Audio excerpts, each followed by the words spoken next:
Hey guys. This is part 6 of What If Sarada Went Back in Time and Met Team 7. Hit like and subscribe if you like this one, and also please check the author in the description. Let's start.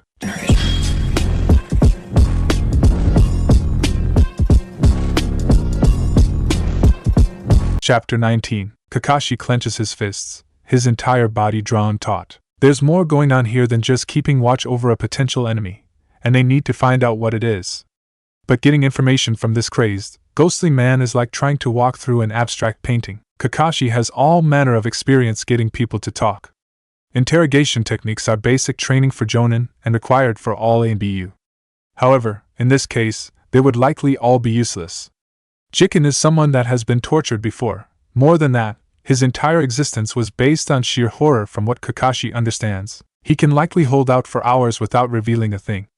They don't have hours. Of course, the other option is trying to puzzle out the information they want on their own, and using what they know of Jiken to discover how close they are to the truth. Kakashi reflects on his allies at the moment. Himself, 2 prodigies and 2 knuckleheads that always manage to stumble on the right answer somehow. Well, if figuring it out ourselves doesn't work, there's no choice but to resort to more intense interrogation techniques. Staying here doing nothing isn't an option, so we need to get to the bottom of the time phenomena, Kakashi announces. What do you think we've been trying to do? Sasuke grumbles. Not like this. Now it counts, Kakashi says. Here's what we know. The time bubble is covering an area of at least 3 kilometers at last check, and growing. Something's causing it, but we don't know what, and he's not going to tell us. Probably the goddess he was talking about. Likely another experiment. Maybe even one with a cursed seal that did something to her abilities the way Mumit's made him stronger. Obviously all of this is related to his assassination plans, Konohamaru adds. And he doesn't necessarily have to be there, wherever there is, for it to keep happening. Again, probably the goddess. And maybe she's something that can be stopped, Sasuke adds, because he said the goddess, or whatever she is, says we have to be here. Maybe her ability is something we can interfere with. His eyes flit to Jiken, who is observing them all calmly, while Boruto's shadow clones continue to bracket him on all sides. Without a formal order to stand down, the teleporter is still their prisoner. Even if, at the moment, that doesn't feel like the case. So, the longer we're here, the better for him? Naruto ponders, obviously trying to keep up with the deductions his friends are exchanging. All of us? Boruto asks. Everyone stares at him. What do you mean? Konohamaru asks. Well, he doesn't seem to really care about people he has no use for, Boruto explains, glowering at Jiken, who is smiling now, almost as if this whole thing is entertaining. He took Mitsuki for his plans, but he left you and me lying unconscious in a lab. If he really wanted us out of the way permanently, he would have killed us or locked us in a cell or something, not tied us up with a rope, Konohamaru says, rubbing his chin in thought. In fact, I think he forgot about us completely. You are immaterial, Jiken agrees conversationally. We were always going to escape, but he didn't care, Boruto continues. And it's the same with Sarada. If she was a real threat to him, he would have made sure she was dead when he threw her off that cliff. It's like we're all just afterthoughts. But he just said he wants us here. But not all of us, Naruto suddenly understands. He was talking to us. Me, Sasuke and Kakashi-sensei. Oh, listen to him, the loudmouth may have brains after all, the pale man whispers loudly to his ever-invisible inner audience. But why? Naruto demands angrily. Why do you care about us? We've never seen you before this. The door can't be opened properly. A strong wind blows it closed. There needs to be a stopper, Jiken tells him. Something inconsistent, a tear in time, something out of place to keep it out of place. Kakashi mentally parses that and offers, a paradox. A paradox, Jiken sighs in delight. He can't sustain it long enough to throw the line and the bait. Something must be taken out of place, someone. But the others weren't enough. Not important. Fleeting. Like goldfish. Never the right ones.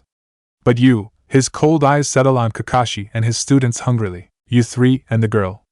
Together, the wind sang. The door is open and there's no closing it. Because they're important, Konohamaru gasps, gaping at Kakashi in horrified realization. You 4 are important, in ways we can't completely tell you, but it's enough that if you disappeared all those years ago, everything would change. Not just change, Boruto says, his own face looking horrified. Dad and Mom told me stories.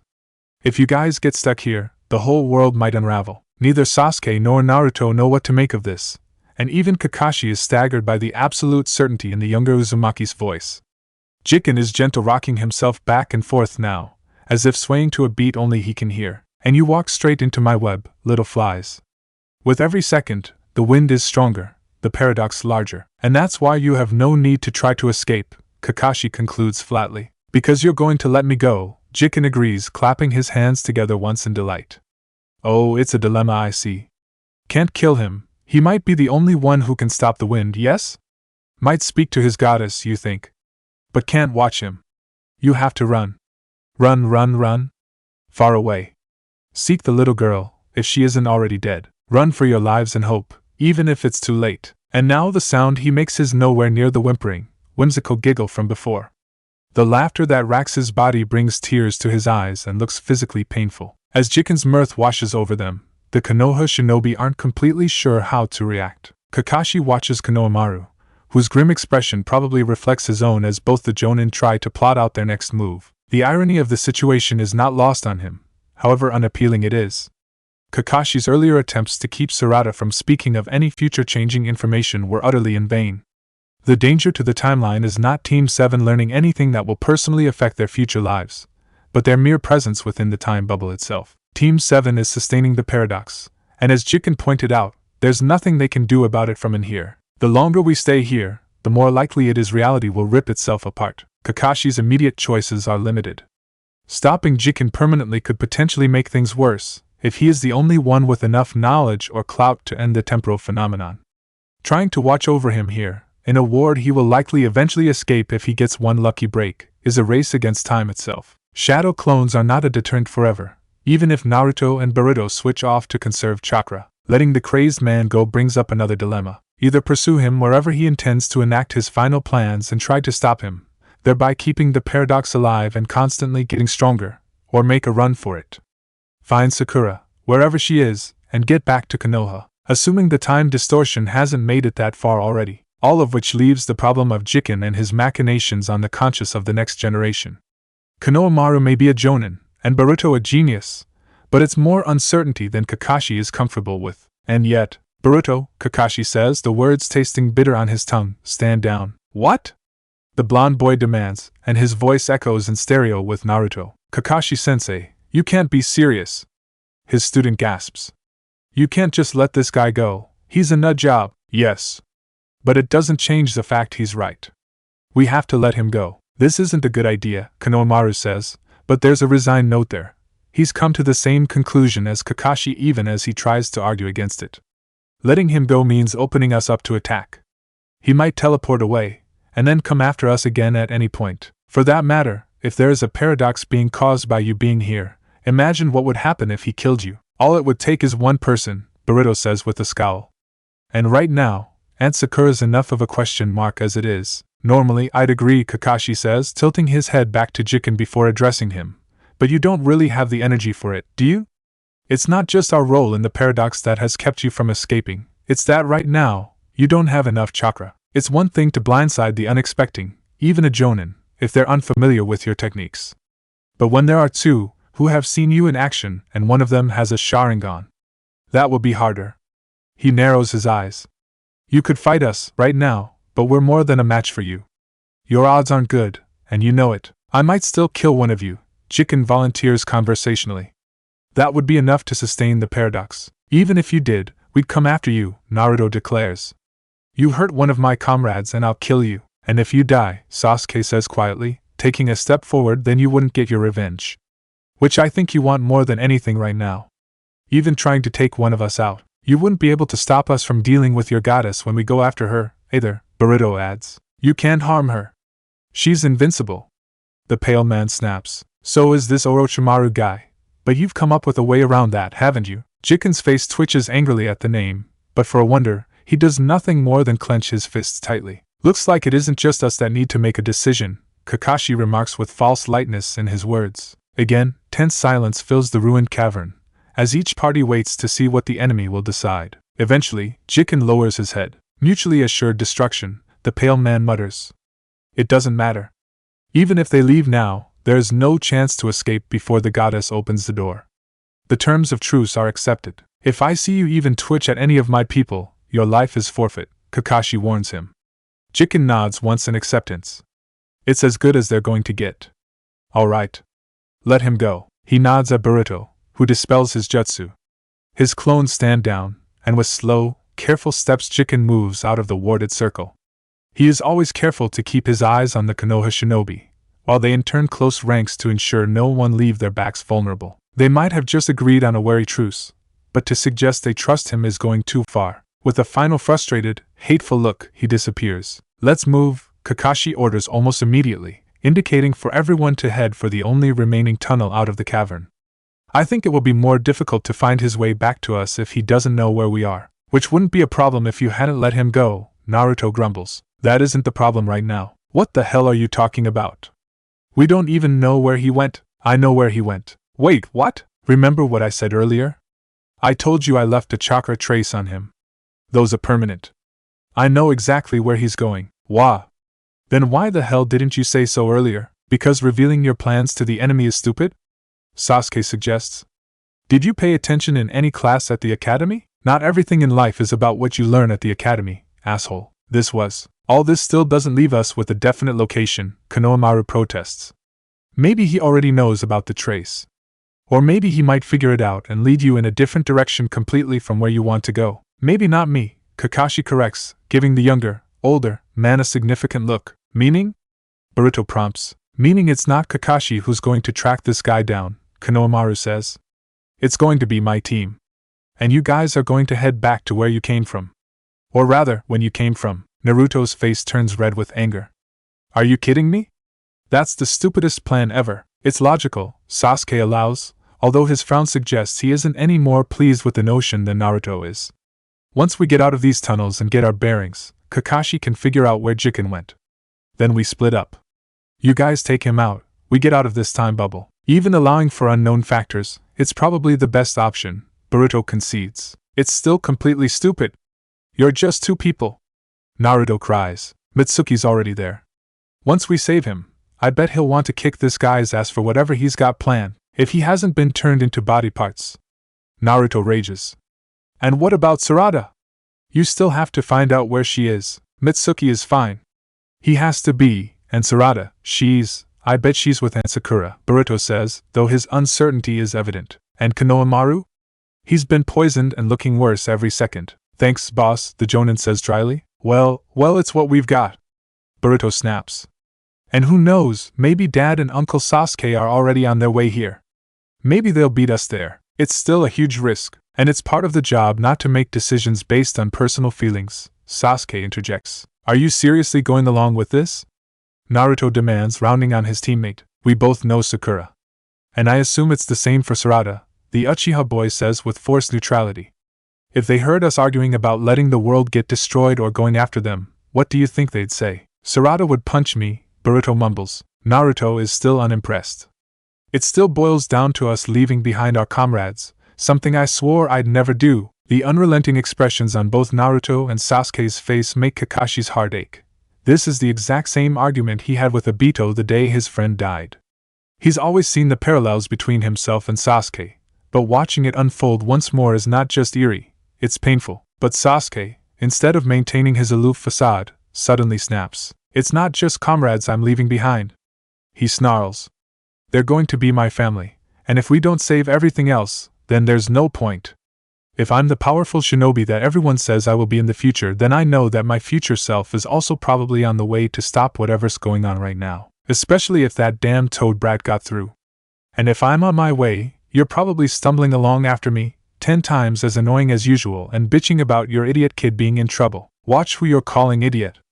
Boruto snaps. So yes, Sasuke says, calming a little, I say we find Sakura and get the hell out of here, so that these morons can go save the world and trust that our future selves will find Sarada. Because she's not dead, how is it he can feel confidence in us yet insult us in the same breath? Konohamaru complains. Naruto, however, simply pouts and crosses his arms.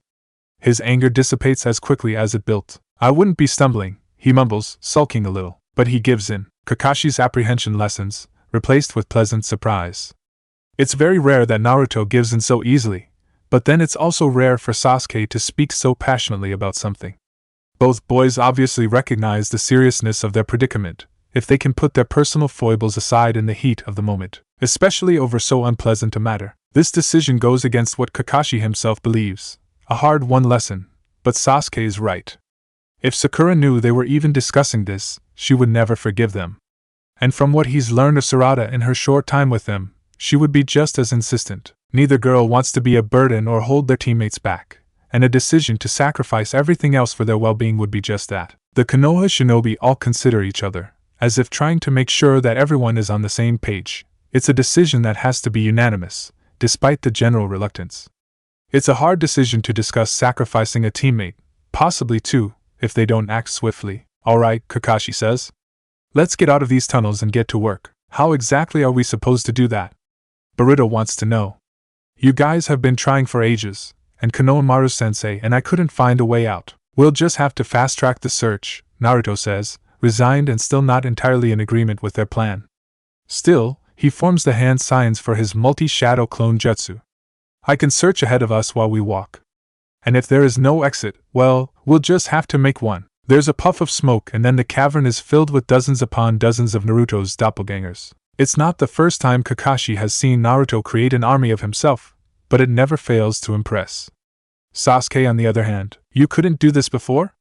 He mutters as several of the clones charge ahead into the tunnels. Hey, shut up! We were busy dealing with your family drama, and I'll say it again, there's something wrong with your priorities. So much for getting along. Are they still like this? Kakashi asks Konohamaru, as they watch the two genin yell at each other, while Boruto's head moves from side to side as if he's watching a tennis match. Well, Konohamaru begins, looking uncomfortable, and push. There's a loud chorus of shouting and cursing, and the wave of orange-clad bodies surges forward, throwing their weight against the deceptively old, decrepit-looking door. Meanwhile, the rest of the Konoha shinobi stand back and watch Naruto's dogged assault. Sasuke is reluctant to acknowledge it, but the dead weight's ability to check out several possible exits at once has significantly cut down the time spent wandering aimlessly. There's a splintering sound, and then there's a rush of clean-smelling air from somewhere near the front of the queue of Naruto's. We're through! One of them yells, and there are several cheers before all the doppelgangers disappear. Nice one, boss, Konohamaru compliments as they all hurry out of the tunnel and into the moonlit night. The exit is overgrown, covered in dirt and moss and hidden in the overhang of several stones. Careful, big bro, your hero worship is showing, Boruto disdains, but it's with more teasing approval than malice. Hey, don't pretend you're not happy to be out of there, Konohamaru replies, not taking his student's criticism to heart. Evidently, it's regular behavior for them. Even so, Sasuke must admit the future Jonin has a point. The underground base was claustrophobic, and if he never sees another tunnel in his life, it will be too soon. And you're supposed to call me sensei. I don't think I've ever been so happy to see my dad's shadow clones. Why wouldn't you be happy to see my shadow clones? Naruto demands. I probably taught you how to make shadow clones. A little respect for an artist. Boruto's response is cut off by an unexpected rumble of the ground. Everyone glances up to see Kakashi, his hands still bent to shape the ox and tiger symbols. A wall of earth rises up and blocks the hidden exit. No sense in leaving it open, he says as the dust settles. There could be others like Mumio who survived. We'll send someone to investigate it once this is all over, assuming we survive. And on that note, Konohamaru agrees, we've got to get a move on. Let's figure out where we are. Then you tell us what direction Jiken went in. Kakashi nods and digs into his pack, removing the map he and his team used at the beginning of their mission. It feels like it was months ago instead of barely a day. The chart itself is a little worse for the wear, ripped in some places where blade claws nicked it, and stained with his blood in others. But it's still legible, at least to him and Sasuke. Kakashi places it flat against the floor, while Konohamaru holds a glow stick overhead so everyone can see. The chakra signature flickers in his head every so often, probably whenever Jiken makes a jump, but it seems to be doggedly heading in the same direction. Glancing at the stars, and making a few quick calculations, Kakashi points to a spot near the edge of the circumference he drew earlier. This is where we are in this. Wait, how do you know?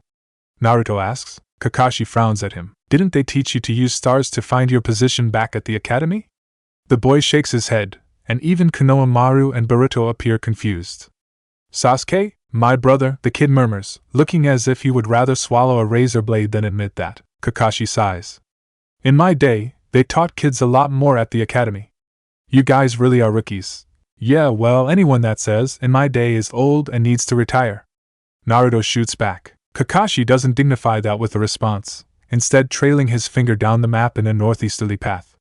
This is where Jiken is headed. Then that's where we're headed, Konohamaru declares, straightening up. Wait, hold on. Bad idea. Naruto protests. He's right, Sasuke says, earning surprised glances from his teammates. You should at least wait until the chakra signature stays in one place for a while before taking off. Then Kakashi will be able to have a more accurate read. Yeah, the guy could totally change directions once you guys go looking for him. We don't have the luxury of time, Kakashi reminds them. Jiken could start initiating the final stage of whatever he intends to do the minute he arrives. Then we'll be wasting out time waiting for him to settle in, when we could be getting out of here. And while Konohamaru and his team could be stopping him, he's faster than we are, remember? Boruto adds. Naruto scowls and crosses his arms. I still say it's a stupid idea to split up, no matter what that ghost guy says about it. There's nothing but forest out that way, just like there was nothing but forest around here until Sarada showed us to Orochimaru's base, Sasuke interjects flatly. For all we know, there could be another one, hidden by more genjutsu wards. You might not necessarily be able to see those without a Sharingan. Geez, Sasuke, for once would you back me up on something? Oh. Wait. You are, aren't you? Naruto stops himself mid-yell, rubbing the back of his head sheepishly. Shocking, isn't it? His teammate counters dryly. He addresses Konohamaru and Boruto. We want to get going as soon as possible too, but it's stupid to base our decisions on guesswork only. There has to be something more concrete. I have a feeling that's not really an option anymore, Kakashi says with forced levity. Everyone turns to him. Has anyone else noticed how quiet it is around here? They all go silent, and for the first time Sasuke notices that there is utter silence in the forest. Even the ever-present sound of crickets is gone. Animals have been known to predict natural disasters, he notes quietly. They'll flee an area that's about to be devastated by an earthquake, or a tsunami. Hey, what's that? Naruto asks, pointing at something in the distance. A few hundred meters away, something bright has begun to peek through the trees. It's unexpected in the dense forest, and so without exchanging words, the Konoha shinobi take off to investigate. Creeping slowly forward, in case it's the enemy or some other danger, the five of them fan out to surround whatever is causing the light. Kakashi is the first to step through the trees to investigate, and when he does, he realizes he expected anything but this. Several feet away from him, a large tree appears to have been bisected by a mirror or a window. Whatever it is, it's not solid, nor is it stationary. The air around it seems to be moving, almost like a pair of lungs inhaling. The window itself opens into a completely other world. Hot, humid air blasts from inside, turning to steam in the coolness of the night where Kakashi and the others stand. In the distance, the mountains and hills that are now covered in forests, instead rumble and spout lava. There are sounds from inside the portal, made by creatures Kakashi knows he's never heard in his life. What the hell is going on? Sasuke asks, the bright, scorching sun from the other world reflecting in his eyes. No idea, Boruto says. I think it's the past, Naruto says, earning surprised glances from everyone else. Noticing the attention on him, he complains, hey, I can say smart stuff too. No, you can't, Sasuke and Boruto chorus, and then exchange bemused glances. Boruto looks ridiculously pleased, while Sasuke is mildly disturbed. Why do you think it's the past? Kakashi asks, carefully avoiding another argument. Sakura said before that this place used to have volcanoes. And I'm like someone, I listen when she talks, TCH. So, what, you think that's like ancient Konoha? Boruto wants to know. That's messed up. This whole day is messed up. Hey, look! There's another one, Naruto notices, and begins to wander off to investigate another of the strange windows. This one casts eerie silver light from it, brighter than the moonlight above them. It's almost like sunglare on snow, but without the warmth. This time, the vista looks utterly identical to the world that Naruto and his team stand in. Except for one thing, gargantuan, tentacle-like tree roots split through the ground, towering high into the sky. Although they have no branches, there is a texture to them that doesn't make sense. Thousands of growths, almost like cocoons, hang from the bark. High above all of these, the moon gleams with an unnatural glow, more like sunlight, and Naruto imagines that in the center he can see, is that a Sharingan? The longer he stares into that world, the more his mind begins to go blank. In the back of his head, the fox is snarling at him, and it feels like he's trying to throw himself against the locked cage inside of Naruto. On the other side of the window, the ground begins to rumble, and a root shoots up through the earth. It heads for Naruto, but as his awareness fades, he can think of no reason to move. There's a flickering image, like a dream, that begins to take over Naruto's awareness, and a heaviness fills him like sleep. Naruto! Someone yells, but it's coming from inside him and not from his teammates. He imagines serious blue eyes and the rippling sound of cloth in the wind. Get him out of there. Close it. And don't look, you idiot! Someone yells, and then something hard and solid plows into Naruto's jaw, the force of it throwing him away from the beguiling window. Immediately his wits return to him, just in time to watch Sasuke, eyes clenched tight, duck a kunai that Kakashi throws at the portal. The minute the weapon crosses the portal, it ripples out of existence, the strange light and creepy roots disappearing as well. Nice job, dead last, Sasuke disparages. You almost became plant food. Yeah, well, you're plant food, Naruto retorts lamely. He really hates having to be saved by Sasuke. His teammate turns to the others and demands, "What the hell was that?" "Trust me, you don't want to know," Konohamaru replies darkly, and it's the grimmest anyone can remember seeing him. He looks utterly haunted. "Something from your past, I take it?" Kakashi suggests. "And your future. Is that the thing you were worried about before?" When Jiken mentioned a goddess? But Konohamaru doesn't answer beyond his lips thinning. "Something really bad then." "I'm sort of glad I don't need to know just yet." Out loud, Kakashi says, "It appears time is becoming more distorted. It's opening up on places beyond just these two eras that have converged." "Then it's definitely time to go," Konohamaru insists. "We can't afford to wait on certainty." Kakashi nods in agreement. "Sometimes, there's no such thing in this line of work." Konohamaru turns to Naruto and offers him a grin. It's only slightly tense, considering the circumstances. "Well, it was great seeing you again, boss. It's nice to see you when you're not so busy. And count on me, hey? We're going to beat this thing. As your #1 apprentice, I promise you that, and I'll make sure he doesn't get himself killed doing something stupid," Boruto adds. The Jonin sniffs at that, and addresses Kakashi. "It's good to see you too, Lord Sixth." "You really don't have to call me that," Kakashi replies, offering him his hand. Konohamaru takes it, and gives it a firm shake. Then, he presses his pack into Kakashi's hand. "Here. All of the extra healing supplies we have. You guys need it more than we do, and if this fight is going to be as intense as I think it is, we won't have time to benefit. And if you run into Sarada, when," Boruto and Sasuke chorus. This time the look they exchange is of shared, stubborn confidence. "When," Konohamaru corrects himself. "When you run into her, give her everything she'll need to keep going. And take her with you to the edge of the bubble." "Yeah, don't send her after us," Boruto says. "She'll try to help, and she's hurt. If she gets killed, Uncle Sasuke will set me on fire." "That's the least he'll do," Konohamaru agrees darkly. He nods at Naruto and Sasuke. "Watch out for yourselves. And don't look into those portals. You never know what you're going to see, or what might jump out and kill you. Avoid the death windows." "Got it," Naruto says, wincing as he rubs the growing bruise on his jaw. He turns his attention to Boruto, his future kid, and tries to think up something clever to say. This is goodbye before they even really had a chance to talk, and he doesn't know if he's sad about it or kind of relieved. "So you guys are actually going to do this?" he asks, and winces at how lame it sounds. "No choice. Gotta save the world," Boruto says. "It's kind of the family business, if you know what I mean." He smirks and holds out his fist. Naruto blinks, then grins. "Not even a little," he answers, tapping his knuckles against the other boys. Boruto looks like he's considering attempting the same type of farewell with Sasuke but thinks better of it.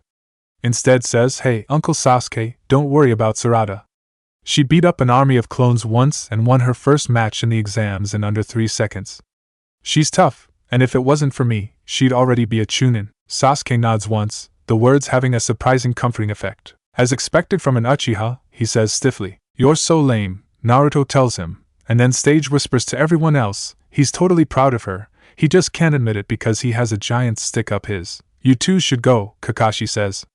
"Good luck." "Luck's got nothing to do with it. I run on skill only," Konohamaru boasts. No one remarks on the false note in his bravado. With final looks exchanged all around, Boruto and Konohamaru disappear into the shadows of the forest. "Right," Kakashi says, nodding down at the map. "The shortest distance between here and the edge of the time bubble is due north. We'll head that way." "No." Kakashi and Naruto look up at Sasuke in surprise. "According to the map, there's a river heading south. We should follow that." "We can't do that. It will take us the longest amount of time to get out. It's also the only river that has its origin around here. Maybe it came from underground, Sasuke reasons. If we're lucky, the girls ended up that way. We can find Sakura and Sarada, Naruto realizes, before Kakashi can provide a logical argument against it, or even attempt to overrule. Sasuke continues, there's no point to us leaving this place if Sakura isn't with us.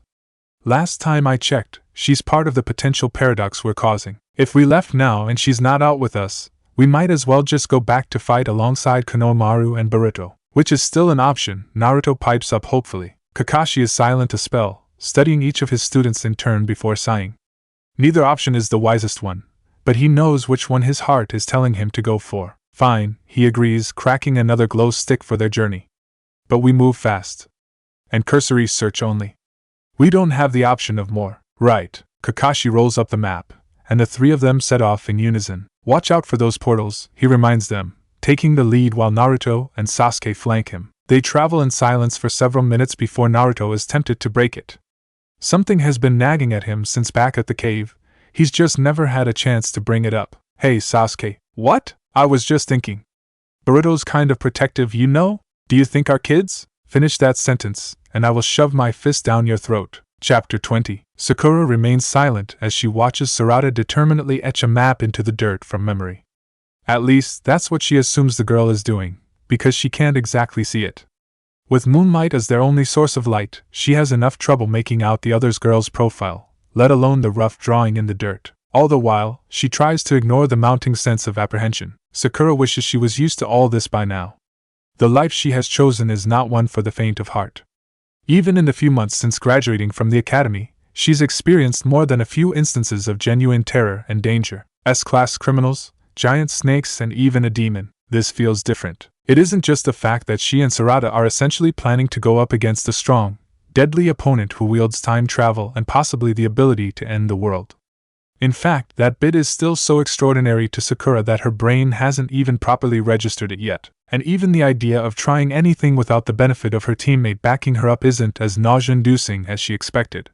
She's been on her own in more situations than she likes to admit, protecting the guys when they were unconscious in the forest of death, kidnapped by bandits that time with the monkey idol, none of them ever telling me anything until it's over.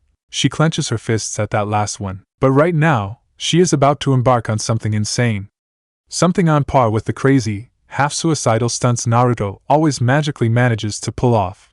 And on the only thing she has to rely on are her wits and her badly injured future daughter. A badly injured future daughter who could wink out of existence if I do something wrong or get myself killed. She swallows. No pressure? Alright, that looks about right, Sarada says, sitting back on her heels and frowning down at the dirt sketch. She indicates several places in front of her. These are the coordinates my team and I mapped out, anyway. If you say so, Sakura says, because it all looks pretty much like more dark to her. Well, it's not exact, obviously. The thing is growing. But based on the coordinates I remember from before and the position of the stars where we are now. No, that I get. I just can't see. Oh. Sarada glances down again, and then lets out a sheepish chuckle. Sorry. Forgot. My team and I don't do a lot of night missions. And the last one, the science ninja gave us experimental night vision goggles, so... Sakura raises an eyebrow, not even bothering to ask. Anyway, Sarada says, refocusing on her map. By the best calculations we have, the epicenter of the time bubble is about a kilometer northwest of here. That's where Taisoko must be holed up. Do you think it's another underground base? Who knows? Sarada replies. We'll have to scope it out once we get closer. Come on, wait. Sarada pauses and glances at Sakura in surprise. Are you sure, absolutely sure, that you want to do this? Sakura questions. We're talking about facing an insane woman that can travel in time. And if she's an Uchiha like you said. She trails off and shifts uncomfortably, trying to tamp down the mounting panic and healthy dose of fear. Running into Sasuke's big brother was scary enough, and the only reason either of us are alive right now is, actually, I'm not entirely sure why we're still alive. But this Taisoko person probably isn't going to be as merciful as mass-murdering criminals can be anyway. And if she's the one doing all this... No, I'm not sure about this at all, Sarada admits after a breath. But if you have any other ideas, I'm all ears. There's an expectant pause, and Sakura slumps her shoulders. Exactly, don't give me attitude, Sakura grumbles, earning a light chuckle from Sarada. A moment later, Sarada's good hand appears in front of Sakura. You can't see in the dark, right? After a beat, she accepts it, noting that the other girl's fingers are trembling slightly, not as confident as she pretends to be. Good to know I'm not the only one freaking out. She offers a somewhat delayed squeeze to assure her that she's on board with whatever the plan is. Whichever way the day ends, they are in this together, and at the moment, they are all each other have. The girls set off, with Sarada leading them in the direction it appears the epicenter of the phenomenon is located. As they flit through the trees and across rough forest terrain, Sakura remains uneasy. Every shadow in the corner of her eye, she imagines to be an enemy. Or Itachi Uchiha, awake once more and deciding to take them out after all. Or worse, whatever mysterious watcher Sarada said even the infamous S-ranked criminal was wary of. If she hadn't witnessed Kakashi lock away the crazed ghost man, she would be expecting him to pop up as they run. She wonders what the key to defeating him is, and what will happen once Kakashi releases him. Nothing good, I bet, considering the guy's tendency to show up right before things get weird, throwing people off cliffs and releasing an army of crazed human experiments. It occurs to Sakura that he is more involved in this time phenomenon than previously thought. If he's as insane as I think he is, and if he's got one of Orochimaru's cursed seals, he probably is, what if this Uchiha woman is just as crazy? The conclusion presents itself immediately in her head. Then, they really are embarking on a suicide mission. Maybe I should knock Sarada out and get us both to safety now. The thought has been fluttering away on the edges of her mind since discovering the girl's identity, but she hasn't let herself think it. Somehow, the darkness of the forest and the futility of the task ahead suddenly make it seem like the best plan. If the world is going to end, she can at least spend her last moments keeping Sarada safe. She may never see Sasuke again, but this girl is a part of him. A part of Sakura, too. She represents all the dreams, and the idea of watching her die makes Sakura's insides twist. But so does the idea of taking a swing at her right now, taking her out when she's not expecting it. Even if doing so were to protect her, Sakura knows that the girl wouldn't forgive her. Fighting is Sarada's choice. Sakura would be a poor mother, a piece of crap human being, really, if she took away her child's ability to choose her destiny. And really, none of them are children anymore. Not since tying the symbol of their village around their foreheads. No, we have to see this through. No matter what. Hey, hold on, Sarada says, interrupting Sakura's thoughts and slowing their pace to a walk. Do you see that? Sakura opens her mouth to reply that, of course she can't see, it's dark. Except she can. In the clearing of trees in front of them, hazy, warm light appears to emanate from nowhere in particular. Something like a mirror or a glass, only incorporeal, hangs suspended in midair. Whole chunks of the surrounding world waver, as if they are caught in a heat mirage. That's unlikely considering the cool dampness of the night. Look, there are more, Sarada says, pointing into the distance. Sakura has to squint this time, but it's not because of the darkness. The strange ellipsis of light is just very far away. She turns on the spot, looking around to see if there are others. She is dismayed to find at least half a dozen more spread across the area. What's going on? Sarada casts her gaze about as well, squinting in the distance. No idea. But the air or space wherever they're leading, or coming from, it looks weird. It's like what I noticed earlier, when Konohamaru-sensei and I were investigating. Anything outside of the phenomena looks grainy to me, so maybe those are windows to other dimensions or something, probably. At any rate, I bet it'd be a bad idea if we cross into them. We'd probably end up in another world. Or worse. Sarada shudders at this. Papa told me some of the places he's been before. None of them sound very safe. None of this is safe, Sakura says, peeking in the distance to one of the strange portal windows that opens onto a distant sunset. And I don't think it's a good sign that these things are popping up right now either. I think the past and present are sharing space, Sarada muses. But it didn't just happen. I think these things have been cropping up all over the phenomenon this whole time, and we didn't notice because they were spread apart. But I should have known. Don't do that, Sakura orders, recognizing the self-flagellating look that Sasuke sometimes wears when he thinks no one is watching. Even if we weren't busy trying to stay alive, how could you have known? It was when Papa, Sasuke, was fighting Miumiya. He called him the Uchiha brat. So if you guys traveled to the past, Papa wouldn't be called that by anyone. Well, except maybe the old Raikage. Sarada makes a face at that. In my time, people don't call him anything so disrespectful. Even the people who hate him. He's always Sasuke Uchiha, or back home it's the other Hokage. Sakura's eyebrows shoot up at this, and it takes all her effort not to ask. If Miumi was calling him boy, then he's from this time. So maybe you guys weren't the only ones to travel through time, which is entirely possible. I mean, we did run into an S-class criminal from my time, Sakura points out, I guess. But he actually came here to investigate. I don't think he was caught up in it. Yumi and that whole base. I mean, you remember the tools in the medical wing, right? All that dust? It was like people hadn't been there in decades. Maybe it was from my time, but the people inside it weren't. In any case, it means different times are bleeding into each other, and more it happens, the more fragile it becomes. Like cheesecloth, Sakura realizes. We have to, it's a good thing they're paying at least a little attention, because when another time window suddenly opens, Sarada has enough time to yank Sakura out of its path. The move is hasty, however, and both girls need to find their footing again after stumbling back. That was close, Sarada says.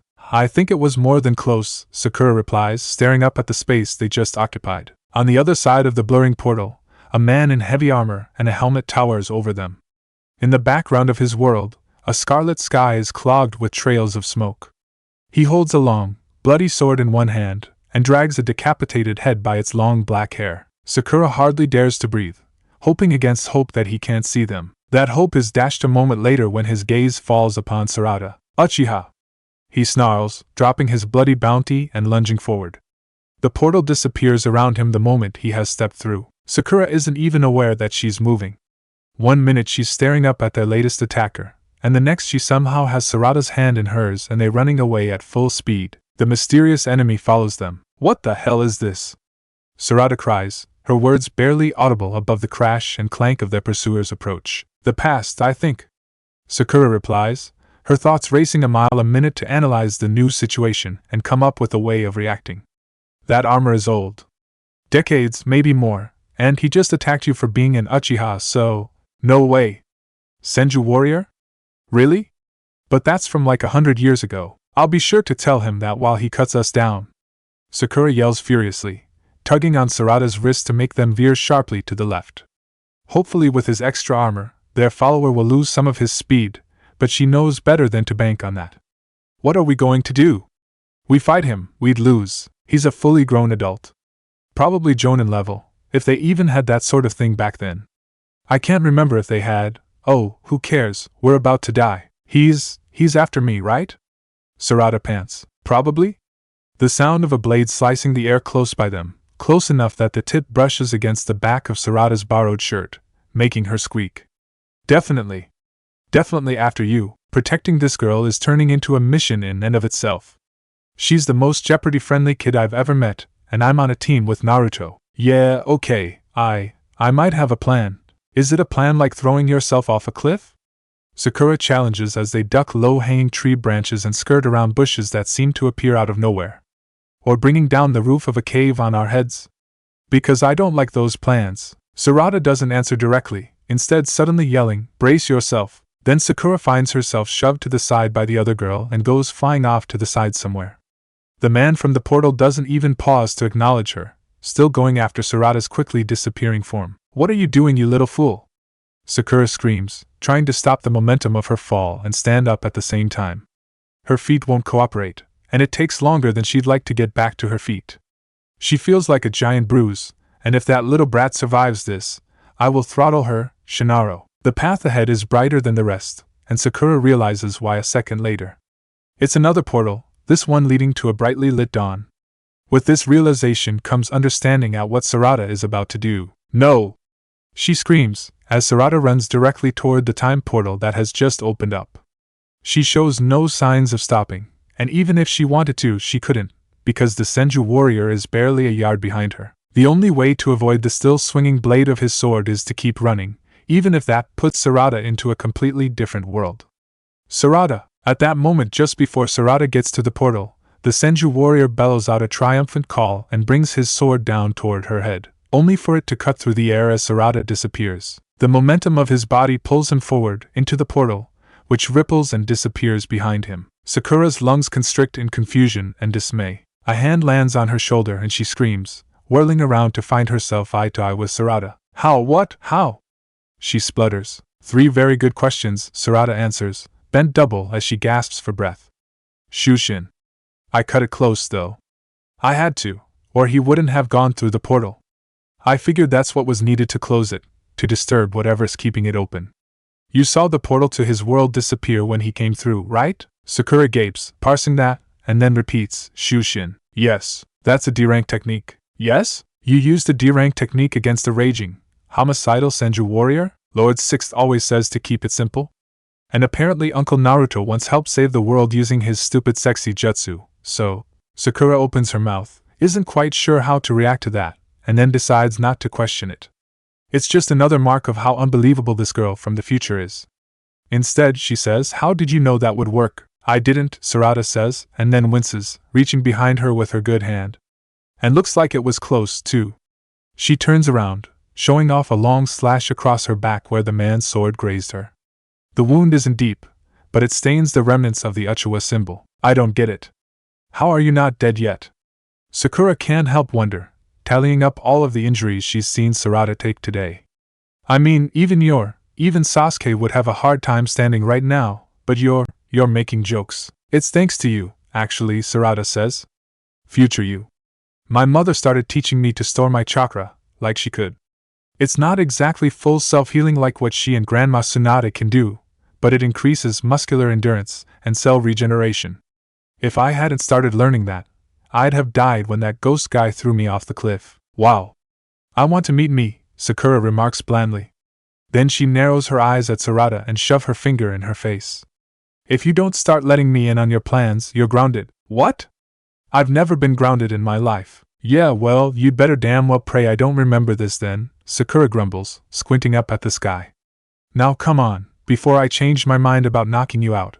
Sarada lets out an undignified exclamation. What? That was a thing you had on your mind? Why was that a thing you had on your mind? Sarada cries. What happened to trusting me enough to perform emergency surgery on Uncle Kakashi? That was before I realized what a pain in the ass I was going to have for a daughter. Hey! Wait, you can't go anywhere without me. You can't see in the dark, remember? With the luck we've been having, I could be blind and we'd probably end up stumbling into trouble, Sakura retorts. It's depressing how true that sentiment is. The remaining members of Team 7 flit through the trees, keeping every sense open as they search for their missing comrades. Kakashi and Sasuke lead the way while Naruto brings up the rear. At this point their priority isn't to worry about enemy shinobi possibly ambushing them, but unexpected portals popping up. The dangerous windows to other times appear to be manifesting all over. It's not exactly difficult to avoid them yet, but now that Kakashi is aware of them, it's harder to ignore. From what they observed before, the portals close when objects pass through them.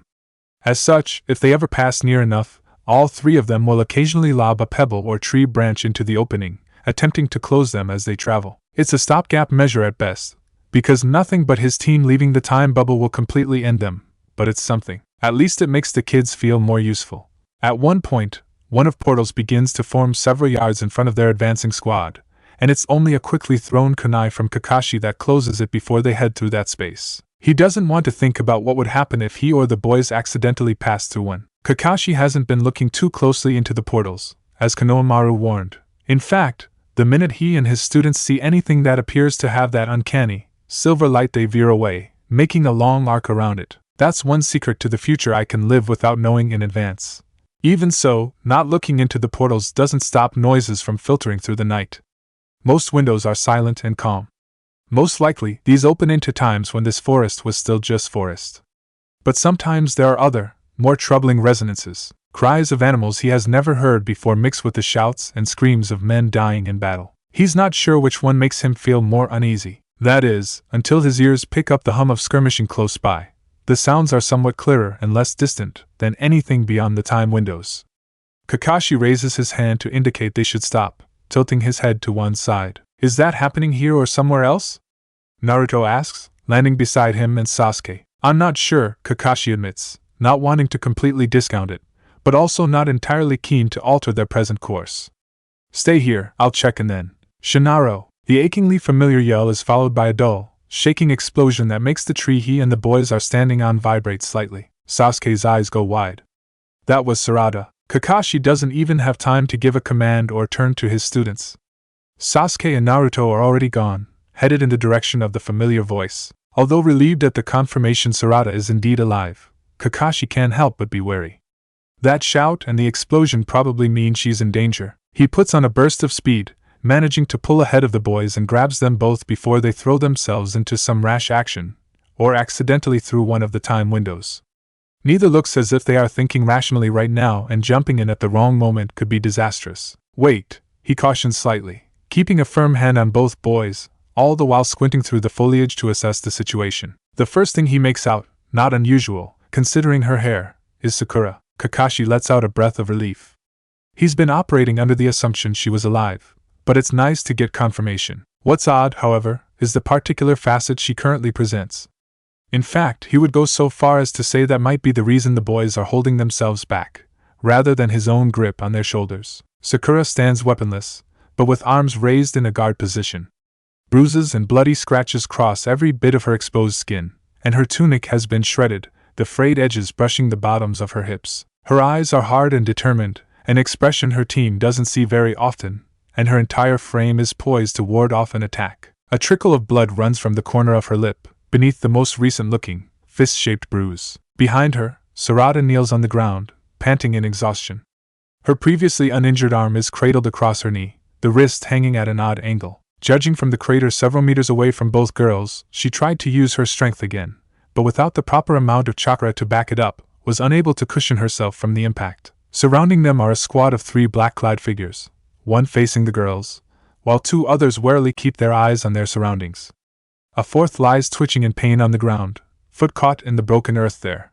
From the twist of his body, it looks like he was trapped, and the bone is now broken. As he struggles to get to his feet, the moonlight catches the forehead protector on his brow. What the hell are IWA shinobi doing here? Sasuke hisses. Kakashi doesn't have an answer right away, until he remembers a story from 10 years earlier. A delegation from IWA tried to get Konoha to pay reparations for a reconnaissance squad that simply vanished within the borders of the Land of Fire. No one ever found the bodies, and there were no mentions of the squad in any mission logs, and so rather than face warfare, Lord Third simply acceded to the demands. But they actually ended up here. The implications of that aren't good. Move, girl, the individual closest to Sakura, probably the leader, orders. No! I won't let you hurt her. Ma, Sakura, get out of the way, Sarada commands through gritted teeth. I'm fine. Sakura ignores her. Leave us alone. She tells the IWA shinobi. We haven't done anything to you, the leader sneers. We're not fools. It was daylight minutes ago, and now suddenly it's night. This is a genjutsu, and she has a Sharingan. No, don't lie.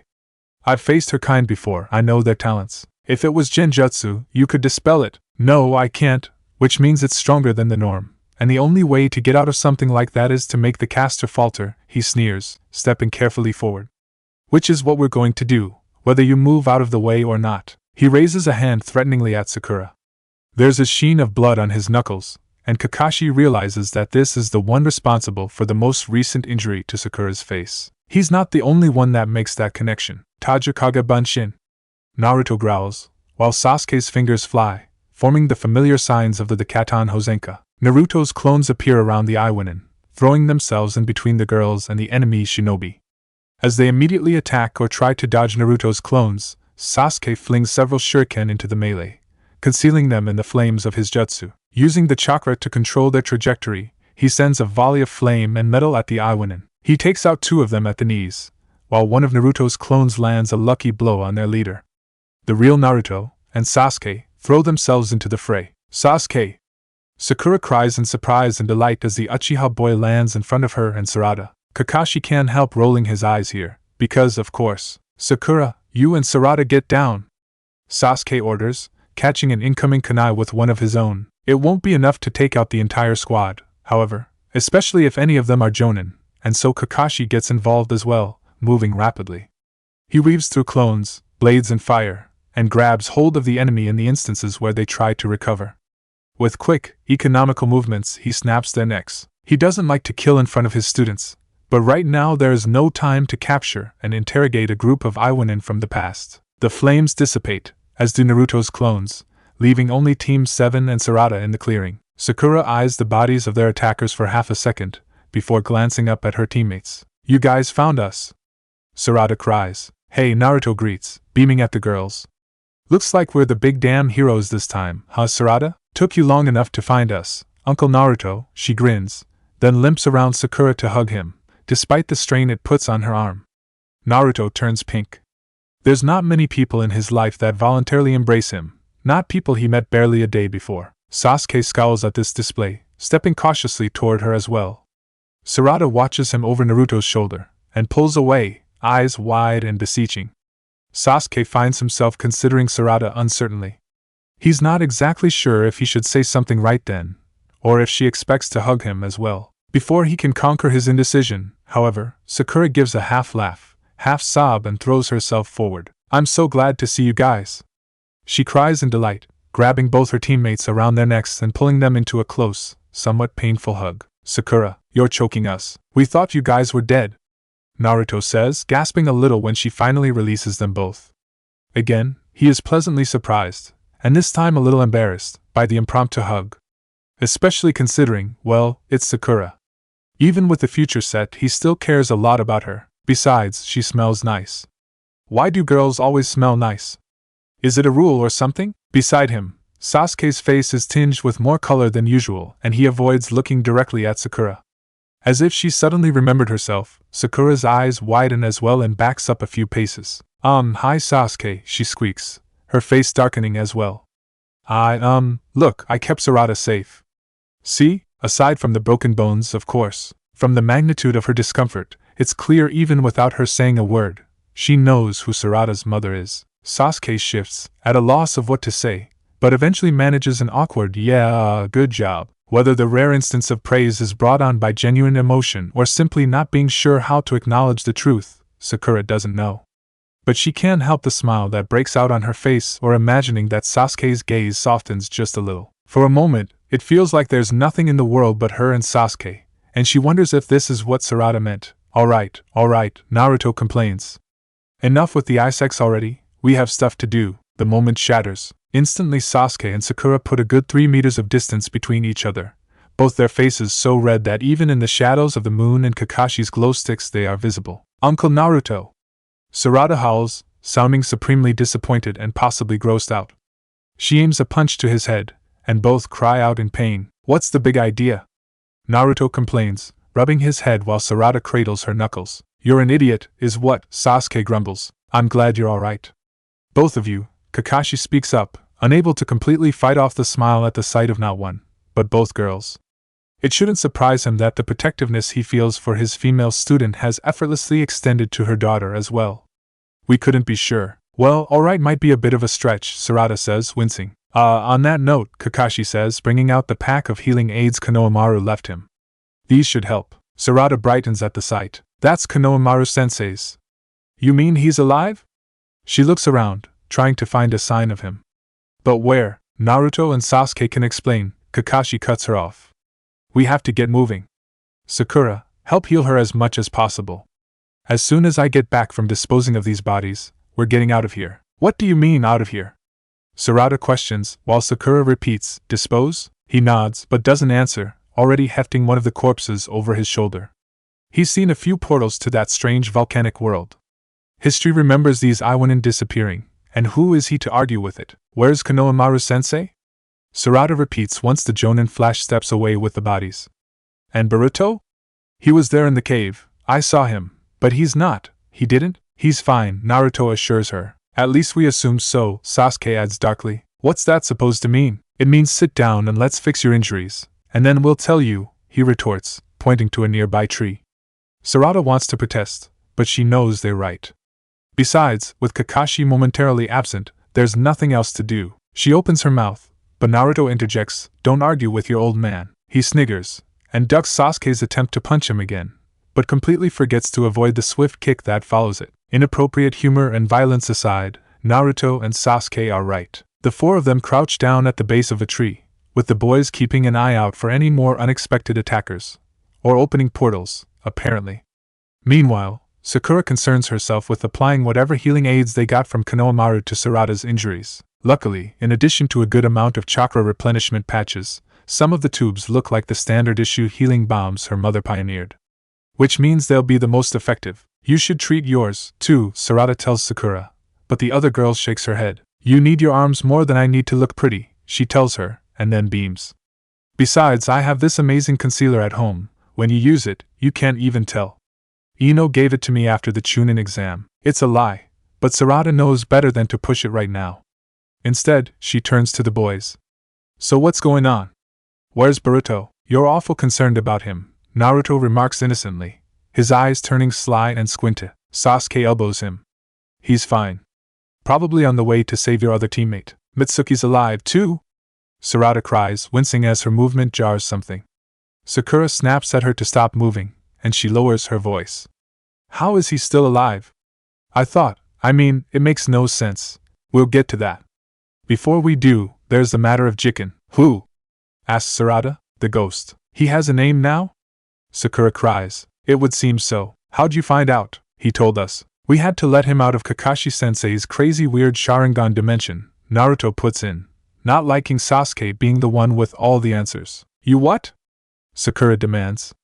You mean, we were running around here in the dark, and he could have just popped up and gone after us? As if we didn't have enough to worry about. He wouldn't have gone after you. It would have taken too much of his time, Sasuke says. He probably calculated the probability of you being alive being too low to affect his plans. Oh great, now there are plans. Are either of you going to stop interrupting? Sakura makes an apologetic face. Sorry, don't be an ass, Naruto tells him, then turns to Sakura. He's trying to pretend he wasn't just as worried about you as I was. OW. Sasuke has punched him in the back of his head. Naruto rounds on him, raising a fist and preparing to retaliate, but Sarada shouts, knock it off, both of you. The world is ending, now's not the time for you guys to have angry grudge match. Both boys look as if they want to argue with her on that, but thankfully think better of it. Naruto makes a show of straightening up, while Sasuke folds his arms over his chest. So why is Jiken doing all this?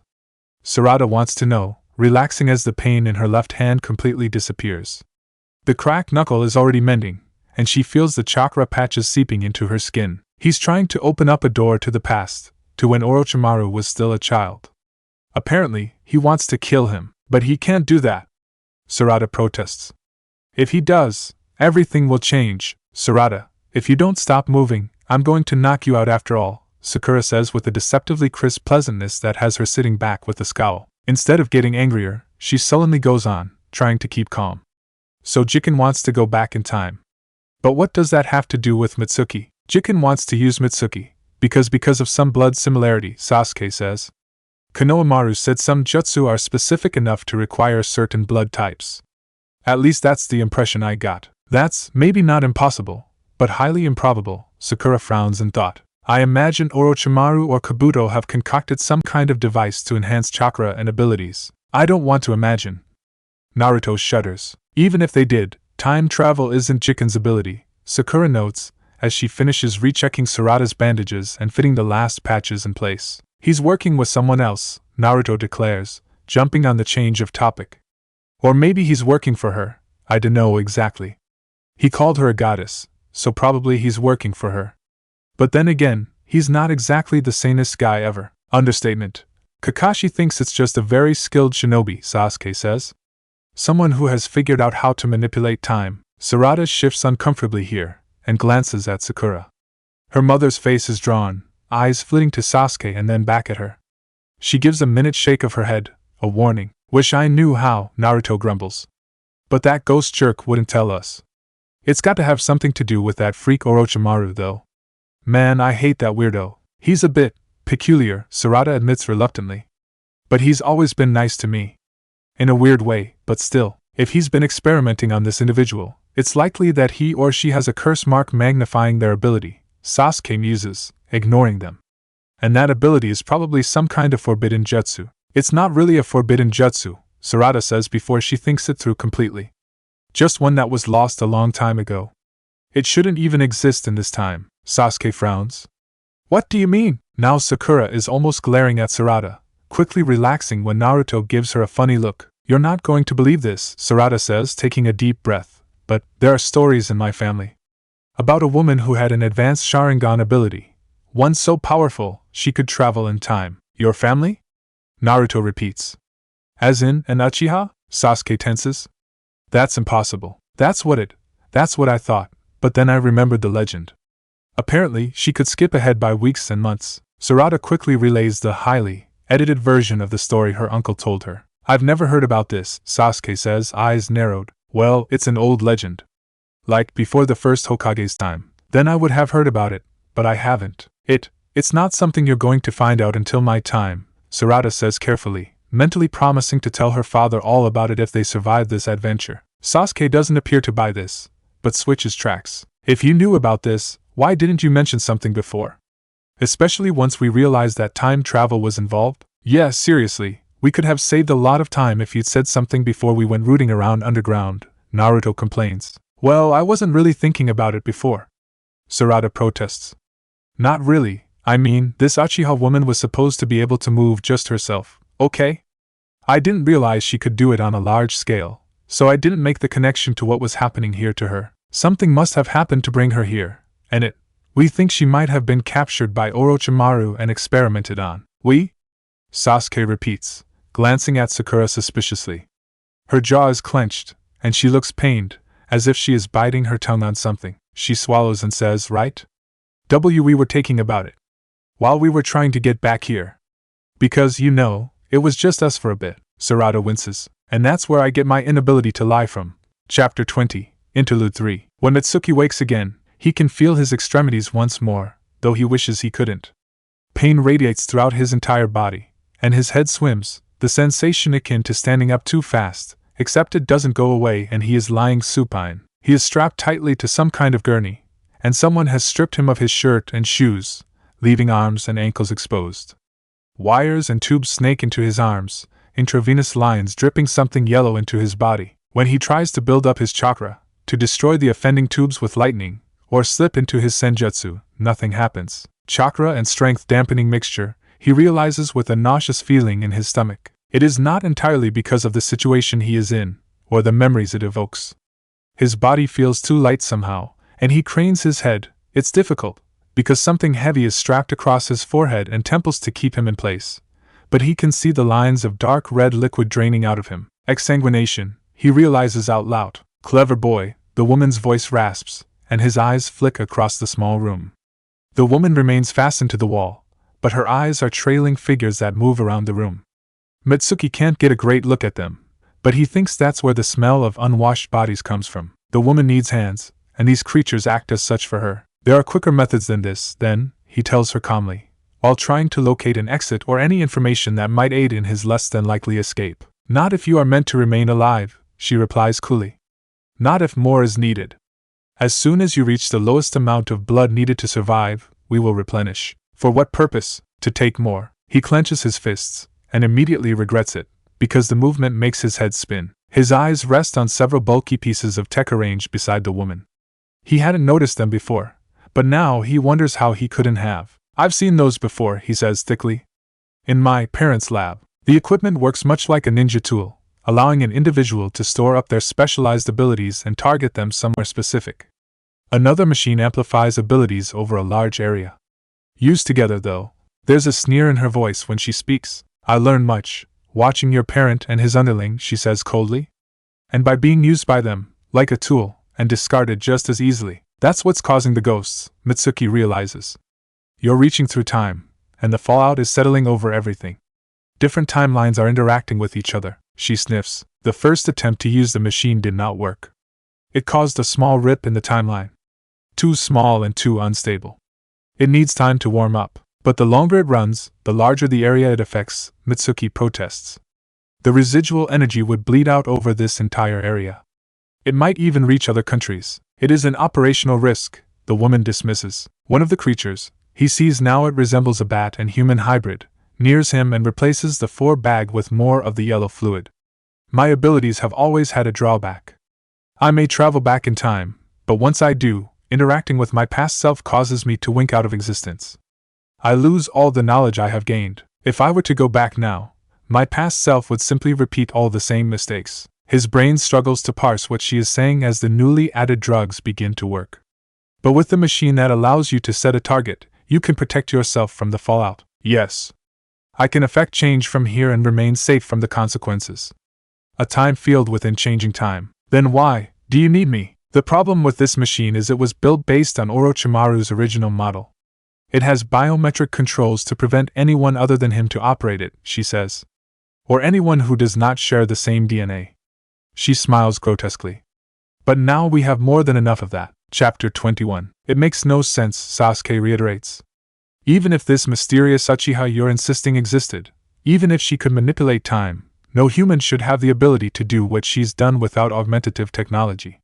And that includes showing up here in the first place. It's one thing to be able to travel weeks or months, but over several centuries? How did she do that? Which, actually, is a good point, and which neither Sarada or Sakura have an answer for. Where's Itachi Uchiha when you need him? Maybe Orochimaru was doing something on this side already? Sakura suggests. Sarada considers her askance, but her mother has her pensive face on. We already know that parallel universes and alternate dimensions exist. Maybe he did something that created a ripple, or an explosion, but it only affected different time periods. Huh! Naruto wants to know. Like a blast wind, from an explosion, Sarada catches on. Whenever anything explodes, even something as small as a tag or something, it creates a vacuum. That's physics. Almost immediately, the vacuum will refill itself with the surrounding atmosphere. Only in this case, the surrounding atmosphere is time, Sakura says. And that creates a pull. What if this Taisoko person, at the exact moment when she, time jumped, she got caught in that blast wind, and it magnified her abilities to bring her here? They nod at each other in agreement, and Sarada can't help grin. It's nice to see that even this early, her mother has the brains. If this version of her weren't as obsessed with Sasuke, she'd probably have been the top of her graduating class. I don't believe you. Both girls glance up, noticing Sasuke glowering at them. Either of you. You're hiding something. And no, we're not, Sasuke. What would we have to hide? Sakura asks, voice higher than usual. Naruto looks at her suspiciously at that. You know you're a bad liar if even Uncle Naruto can tell. Maybe not about this. Figuring out how this convenient, mysterious Uchiha got here, Sasuke allows. But how you figured it out? There's no way it just came to you out of nowhere. Well, tough, we're telling the truth. Sarada retorts. And right now isn't the time for us to be sniping. We have a job to do, if you don't tell me. Sarada's right. Everyone startles as Kakashi appears beside them. Geez, where the heck did you come from? Naruto demands. However she came by this information, it's not the issue, the Jonin continues. Even if it doesn't make complete sense. If Orochimaru had access to this woman, and her abilities are as you described, Sarada, he would never have let her go. That's not necessarily true, she replies slowly, remembering her encounter with the old Sannin during the incident with Shin Uchiha. Some jutsu are body-specific and can't be transferred. My father brought us once to speak to Orochimaru, and there was an experiment there. Orochimaru said he had tried to harness that person's body and its special abilities to use for himself and ultimately couldn't. After that, he ended up just letting the guy go off on his own, and that nearly got us all killed, too. Naruto shoots Sasuke a funny look. Why the hell would you bring your kid to see Orochimaru? I wouldn't know, Sasuke shoots back. So, Taisoko was a failed experiment too, maybe? Sakura suggests. And with no other Uchiha left in this time, he couldn't find anyone else to experiment on, Kakashi concludes, eyeing Sasuke. There is clearly something on his mind just then that he isn't sharing. So he left this chick behind and she got found by Crazy Jiken? Naruto asks. And now we've got two crazy people teaming up to change the past? He snorts. Oh, that is not good. We have to stop this. Sakura declares. Not we, Kakashi disagrees. We have to get out of the time bubble. Based on what Jiken said, our presence here is the one sustaining the paradox. Hopefully by leaving, we can at least stop the time windows that keep opening up. Slow the process down. Slow down but not stop. What about Jiken and Taisoko? Your father has been notified. At least, we think so, Naruto puts in, scratching his chin. Think so? Sarada echoes. You don't sound exactly sure. I mean, it's not like we could exactly check. Summons aren't working. Sasuke grunts out. Konohamaru and Boruto are dealing with it. So they're supposed to go rescue Mitsuki and take down a crazy teleporting ghost clone and an ancient Uchiha with time travel powers? Sarada demands, her voice going shrill in her incredulity. But Konohamaru-sensei was wounded. He's been healed enough for functionality, Kakashi says, resigned. But he could still die. We could all die if we don't get out of here. We can't let them do this alone. Sarada, Kakashi sighs, we don't have a choice. And she knows he's right. She knows it with the same certainty that she knows she can't go with her family's younger selves. Even as the knowledge occurs to her, Sarada realizes there won't be much that she can do. Despite the patchy healing she's had, she's nowhere near strong enough to do anything against the enemy. But she might be able to buy her teammates, and if Naruto was right, her father, some time to fix everything, assuming I make it in time. No, Sarada says quietly, straightening her spine and looking her uncle straight in the face. You're right. You don't. Kakashi's expression softens, but there is a gravity there she is familiar with. That is the face of the sixth Hokage. I can't go with you, she hears herself say, even though the words feel like they're coming from far away. What? Naruto demands, his voice chorusing with Sakura's. I know, Kakashi says. Are you nuts? Konohamaru and Boruto both told us to get her out with us. It doesn't matter what they said, Sarada insists. I can't go with you. Even if I did, and they were fine without me, I'd just have to stand there on the inside of the phenomena waiting for it to be over. And I can't do that. Then we'll go with you. Yeah, we're not going anywhere unless we know you're okay, Sakura insists. And if I made it an order? Kakashi questions, earning a shocked and somewhat betrayed silence from his students. You all know that this is bigger than us. Everyone goes quiet at that. They all know the situation is serious when Kakashi intends to leave behind a comrade. Except I'm not really. I'm from a different time. Technically, they don't even know me yet. And if they don't get out, they never will. You guys have to go. Now, Sarada murmurs, tears pricking at her eyes. Sarada, no! Sakura tries to protest, but Sarada cuts her off by raising her left hand. I have to, she tells her. I can't go with you back into your time, or it'll just be the same situation. Another paradox. But I can't just wait around here hiding from time portals and waiting for the end of the world to happen. Or not happen, Sarada. If it were Papa and Uncle Naruto, would you just leave them behind? She presses. To which, of course, Sakura can't offer a denial. So you guys go. And be careful that you don't get killed, because I kind of like existing. Well, Kakashi begins. You're still here, so obviously I do something right. His eyes crinkle the way they usually do when he's smiling. Besides, your parents are just as precious to me now as they no doubt are in the future. His students look at him in surprise. He's never said such a thing out loud or within their hearing. I trust that they're on their way to fix all of this. Just like you should trust me to get these three out of here safely. I do. I know you'll get them out of here. Kakashi inclines his head, and Sarada looks at Naruto. You too, right? This is a stupid-ass idea, Naruto fumes, and coming from me, that says something. Sasuke snorts in agreement. Yeah, but most of your stupid ideas always tend to work out, right? Sarada wheedles, giving him a brief hug. I'll be fine. Naruto's expression softens incrementally.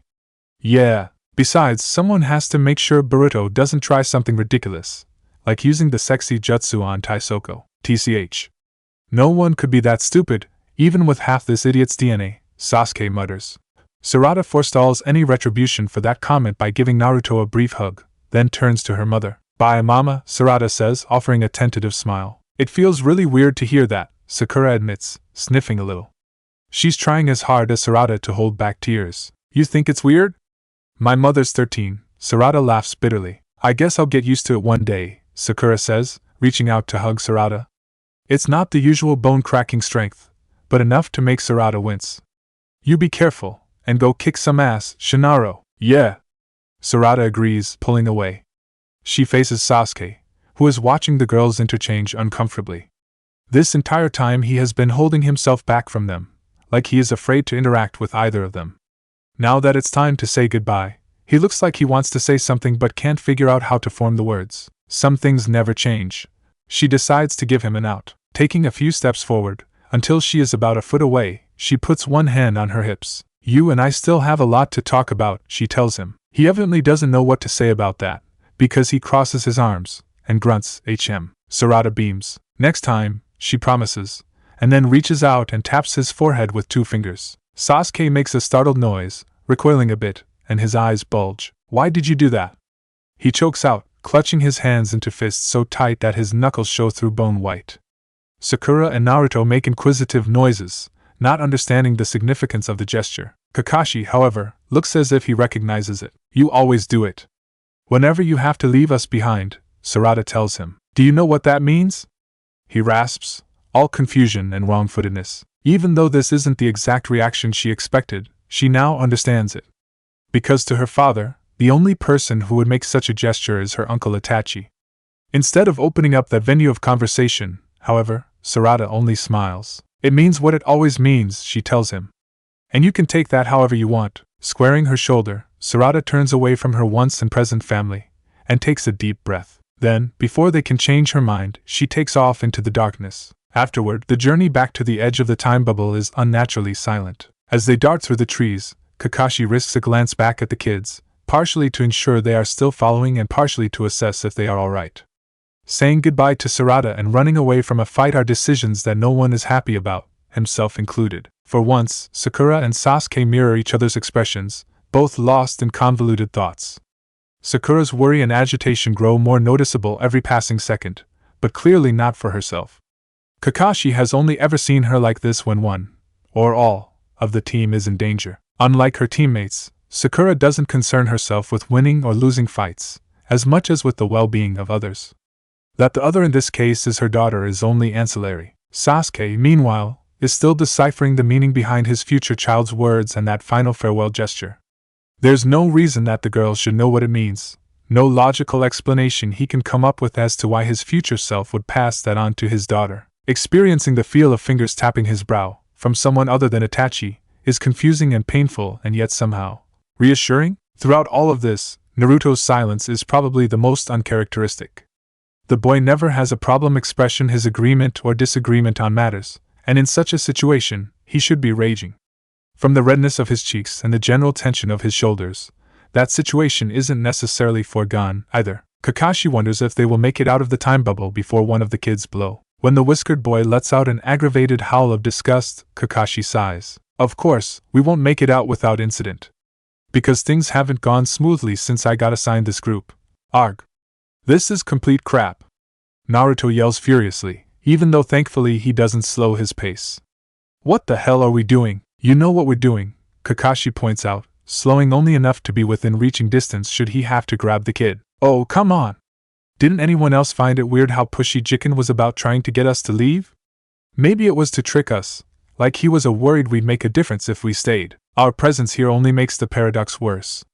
If the only thing we can contribute is weakening it, that's what we're going to do. That doesn't make it any better. It's all we have. Bullshit. He snarls, and then glances furiously at his teammates over his shoulder.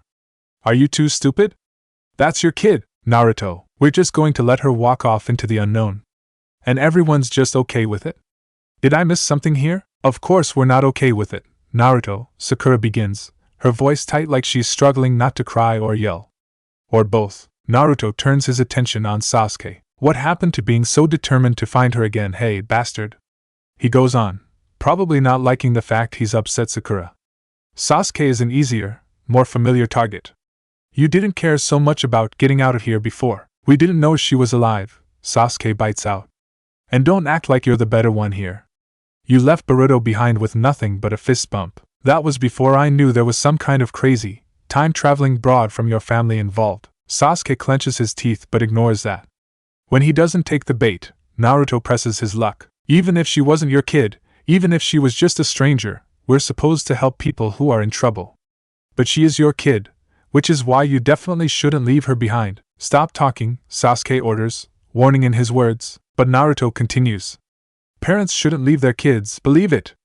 And you should definitely know better than anyone. Naruto! Sakura cries, and surprisingly, the warning is echoed by Kakashi. It's too late though.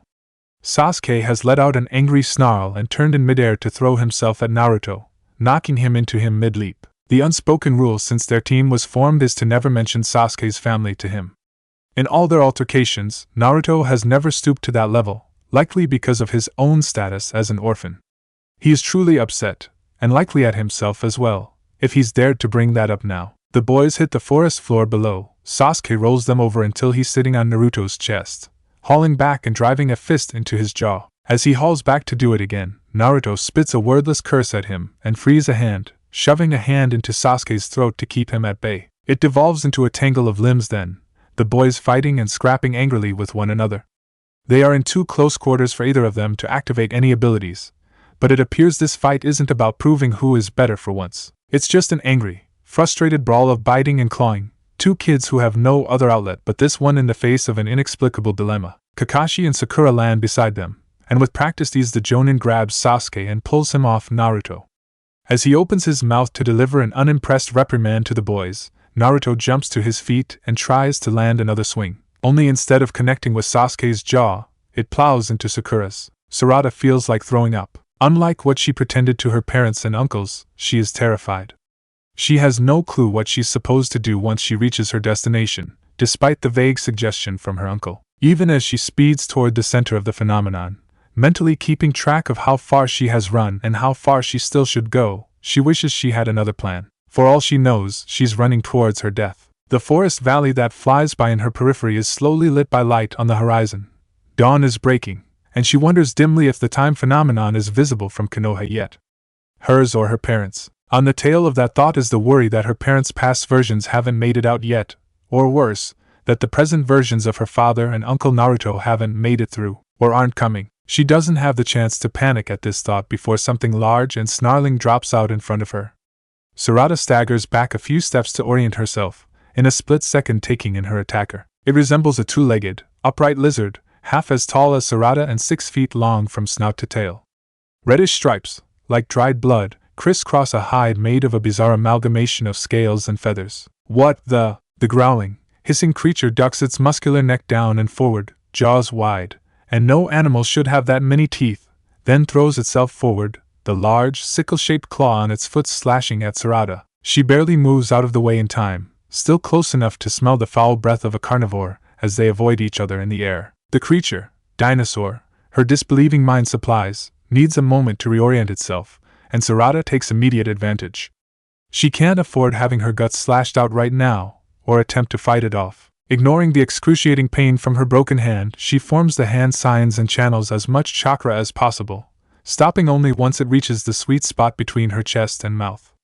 As the thing begins to lunge at her again, Sarada expels a flaming blast of heat. Her katon isn't as large as her father's, but it's strong and hot enough to melt iron. There's an angry, agonized scream from somewhere within the swirling vortex of heat and fire, and when the flames stop, all that remains is a twitching, smoking corpse. Sarada hunches over in recovery for several seconds, eyeing the flaming carcass and the half-desiccated snout that is still pulled into a dying snarl. Sorry, she pants, without even really knowing why. Once she catches her breath, she darts off again. These time portal things are getting really out of control now. Even if it's all temporary, even if they manage to stop this time bubble, there's going to be one hell of a cleanup crew that has to be called in. Possibly in several different time periods. Seriously, how did nobody know this happened before? Soon she is out of the forest valley and hurtling through the rocky expanse of a small canyon. It inclines upward, meeting barren rocks on all sides and making each step she takes echo worryingly. If anyone were following her, and she doesn't rule it out, it would be easy to find her. The rising sun casts long shadows and she can hear the sounds from time portals spiraling open, but she barely pays them attention. Unless they become an immediate threat, she can't linger. Having creatures from another time attacking her is one thing, having another run-in with confused individuals from other times are quite another. I wonder how many people disappeared over the centuries and millennia, and really, they just ended up here. If she's really unlucky, there were more senju nearby. The canyon finally narrows, the terrain becoming steeper and tapering into a gorge. The rocks here are old, their wide layers suggesting age. The walls trickle with runoff from somewhere far above, or deep within, perhaps, and high, jetting rocks wind themselves into a variety of shapes and formations. It's like being lost in a forest again, only instead of trees there are only rocks here. The hair on the back of her neck stands up, and Sarada narrows her eyes. The only real difference between the two being, she murmurs out loud, slipping a kunai into her palm, it's harder to hide here. She whirls around and lobs the kunai just as a figure steps around one of the larger rock formations. Hey! A familiar voice yelps, and there's a clang as the weapon is deflected. Sarada gapes in shock as Konohamaru steps fully out of the shadows. Sensei? She asks, disbelieving. He mirrors her expression. Sarada? What? Boruto demands, appearing beside their teacher instantly. He peers over and his eyes go wide as well. Sarada, Boruto? She cries, and before her brain catches up with the rest of her she throws herself forward, and with her good arm drags him into a tight hug. Can't breathe. Oops, sorry. You're alive? Konohamaru states, still sounding a little stunned. Of course she's alive. Boruto crows. She's the most uptight, stubborn person in the world, except for you, you big idiot. Sarada shoots back and punches him hard in the shoulder. She gazes up at Konohamaru and smiles. It's good to see you conscious. It's good to be conscious, he replies, looking doubtful for a moment, and then reaching out to awkwardly pat her head. He opens his mouth to say something, makes a face, then shakes his head and turns somber. Sarada, what are you doing here? What do you mean, what am I doing here? I came to help stop Jiken and Taisoko. Jiken and who? Boruto blinks. Not right now, Konohamaru interrupts him, holding up a hand and narrows his eyes at Sarada. Most of his attention seems to fall on her arm. You're injured. You were supposed to stay with Team 7. Kakashi said he'd keep you safe. Well, it's not his say and technically he isn't my Jonin instructor, so this isn't the time to be a smartass. This is serious, hey? Konohamaru cuts her off.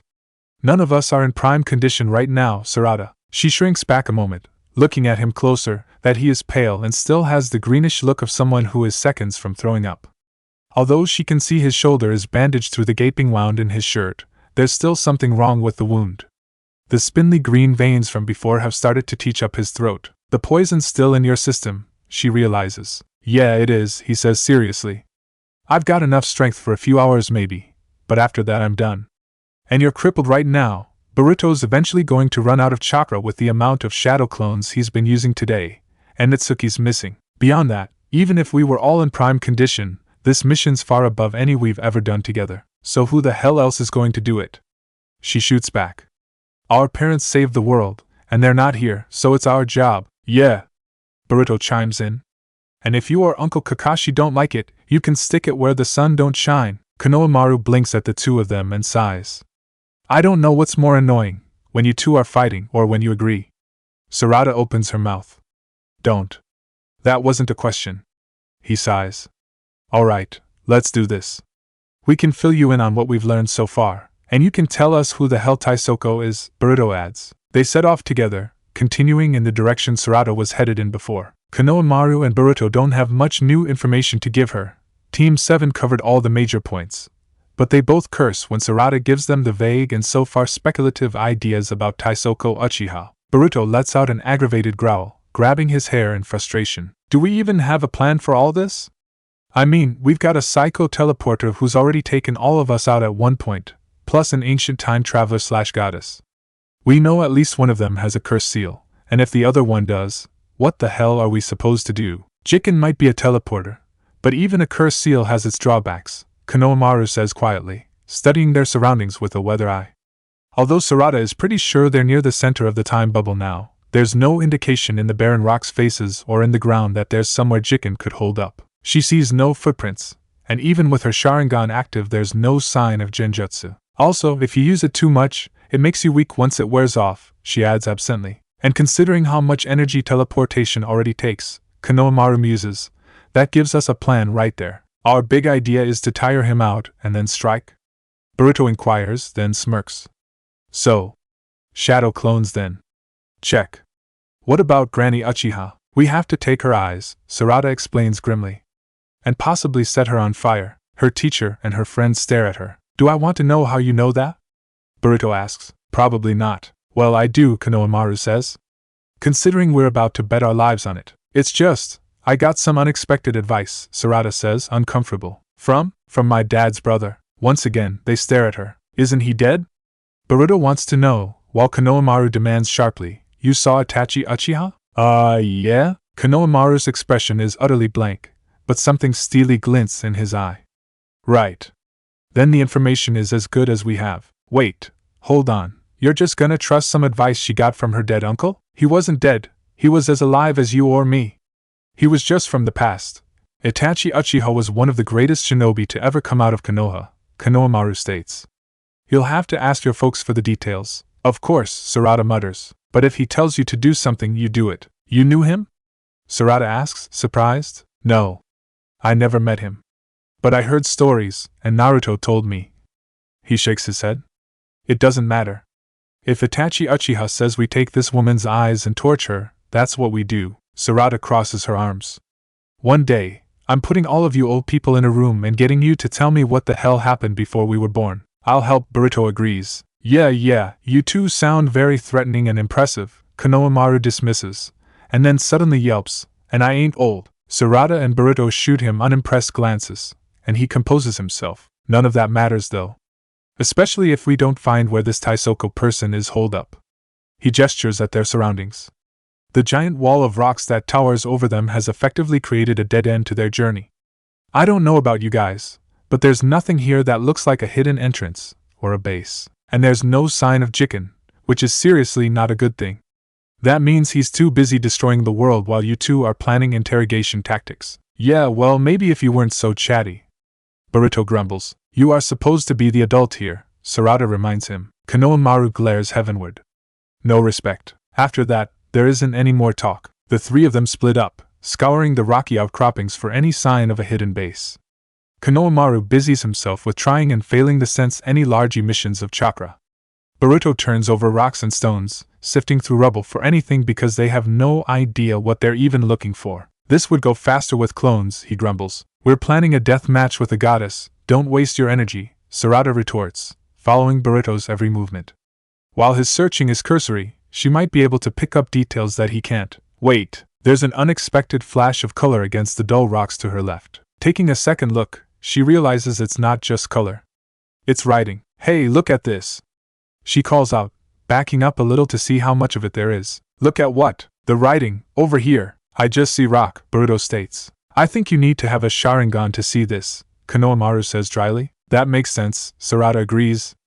I bet this place is somewhere only an Uchiha can get to, or a teleporter that doesn't have to use doors. So, what, is there a giant sign saying entry to Big Bad Base ahead? Sarada glares at Boruto in response, then darts her gaze up and down the wall. There has to be some indication, somewhere in the ancient-looking script, of what they're supposed to do now, but there are no words. Only symbols and carvings in the rock. Symbols and carvings she doesn't have time to describe to her teammates on the off chance that Konohamaru might know what they mean. There's something, though. A foot or so above her head, there's a large circle carved into the stone. Sarada takes a step back to get a better look, and notes that it resembles a stylized, fully active Sharingan. Squinting to make the details stand out even more, she notices that the three tomo are dented a little more into the rock than the rest of the design. Curious, she reaches up and taps the one that's easiest to reach. There's a slight scraping sound, like rock on rock, and it pushes inward. I think there's a switch here, she declares, pushing it even deeper in. Nothing happens. Well, that worked, Boruto drawls. Shut up. It's not the only one. We'll have to take your word for it. Look, would you just, Konohamaru-sensei, reach up and press your hand there. What, here? Yes. Feel that? There's some give in the wall, Konohamaru realizes. I can't see it, but I definitely feel it. It could be some kind of panel or secret way in. After the day we've been having today? I wouldn't be surprised. Konohamaru nods and punches the rock panel into the wall. Again, the only effect is the sound of rocks sliding against rock. Sarada makes a face and goes to try the final, untouched tomo. The same effect. That really worked, Boruto deadpants. Is there another invisible button somewhere for me to press too? I feel all left out. It's possible they have to be pushed in sequence, Konohamaru suggests.